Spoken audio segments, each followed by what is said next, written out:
Avez-vous envie de trouver des manières pour planifier vos repas de semaine pour que ce soit plus facile et pas arriver au mardi, mercredi, jeudi soir, vous demander qu'est-ce qu'on mange pour souper, le demander aux autres personnes de la famille et vous faire répondre « je le sais pas ». Est-ce qu'ils font ça chez vous aussi, votre chum, vos enfants, toujours répondre « je le sais pas » quand vous leur demandez ce qu'ils veulent manger pour souper? Si c'est ça que vous vivez chez vous aussi, vous pouvez commenter en dessous de la vidéo, on se comprend. Le premier truc, c'est la planification des menus avec vraiment une grille avec les journées de la semaine. Donc, il y a deux façons de le faire. La première, c'est de se faire une répétition de menus, donc sur 4 à 8 semaines selon votre préférence. On s'assoit, on les fait one shot avec toutes les listes d'épicerie pour chaque menu. On les a, puis ensuite de ça, on ne fait que répéter ces menus-là pendant le laps de temps qu'on a choisi.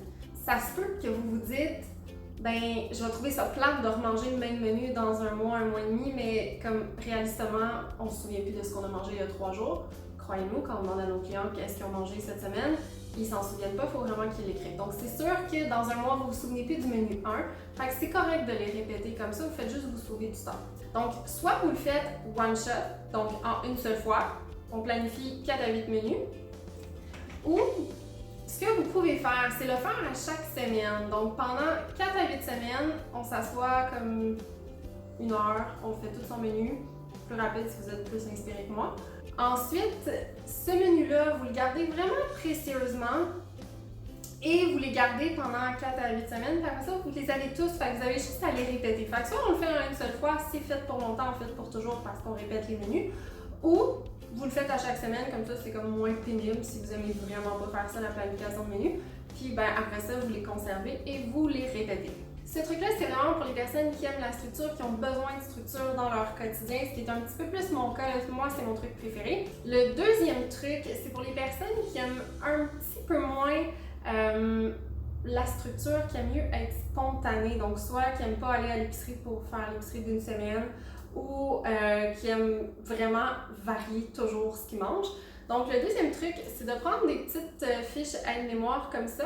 D'un côté, on écrit le repas ou la recette. De l'autre, on écrit la liste en fait d'épicerie, ce qu'il faut acheter à l'épicerie pour pouvoir faire ce repas-là.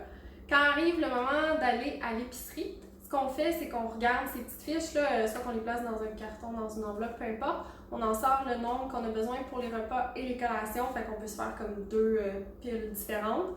Puis on les amène à l'épicerie. À l'épicerie, on a tout ce qu'on a besoin d'acheter, fait qu'on n'a pas à chercher ce qu'on a besoin d'acheter dans les allées. Moi, c'est un truc qui me convient moins parce que c'est sûr que je perds les cartons, c'est comme pas assez structuré. Mais les personnes qui aiment être spontanées, qui n'ont pas besoin de cette structure-là pour bien s'organiser, c'est un super bon truc. Le troisième truc, en fait, pour organiser ces repas, c'est pas tant un truc d'organisation, mais c'est juste pour trouver des idées et de l'inspiration parce que, en fait, un des obstacles quand il y a le temps de planifier, c'est qu'on sait juste pas quoi manger. Et encore une fois, si on demande aux autres personnes de la famille, c'est sûr qu'ils savent pas non plus. Première idée, dans le fond, pour trouver des idées, c'est de penser à ben si j'allais au restaurant ce soir, ou si c'était mon chum qui faisait à souper, qu'est-ce que j'aurais le goût qu'il me fasse? Puis juste ça, quand on s'enlève la pression de c'est nous qu'il faut qu'il le fasse, on dirait que c'est plus facile de savoir ce qu'on a le goût de manger. La deuxième façon de trouver des idées, en fait, c'est de demander aux enfants, non pas qu'est-ce qu'ils veulent manger, parce qu'ils savent pas, ils savent jamais, puis souvent, comme mon fils, il aime rien de toute façon. Mais si on leur pose la question différemment, par exemple, qu'est-ce que tu penses que maman, elle aimerait manger, ou c'est quoi le plat préféré de papa, ben là, ils sont capables de dire plein de choses, ils ont vraiment plein d'idées, fait qu'on peut les utiliser, les enfants, différemment pour trouver des idées. Fait que la troisième manière de trouver des idées, en fait, c'est d'aller sur des sites de recettes qu'on aime beaucoup. Par exemple, si je pense à Ricardo, là, il fait un menu de semaine à chaque semaine. Fait que c'est de voir qu'est-ce qu'on a le goût de manger dans ce menu-là. Sinon, on choisit, là, il y a des sites là, qui sont vraiment pleins de recettes santé, faciles à faire, qui prennent 15, 20, 30 minutes à faire. Donc, c'est vers ces recettes-là qu'on veut aller pour les soirs de semaine. J'espère que c'est des trucs qui vous sont utiles, donc vous pouvez me le laisser savoir dans les commentaires en dessous de la vidéo. En fait, vous pouvez me dire quel truc vous inspire le plus. Puis dans la description du vidéo, on a un lien pour télécharger une grille de menus que vous pouvez remplir soit à l'écran ou imprimer pour compléter à la main. Et on a aussi un aide-mémoire avec tous les trucs qui ont été dits dans la vidéo.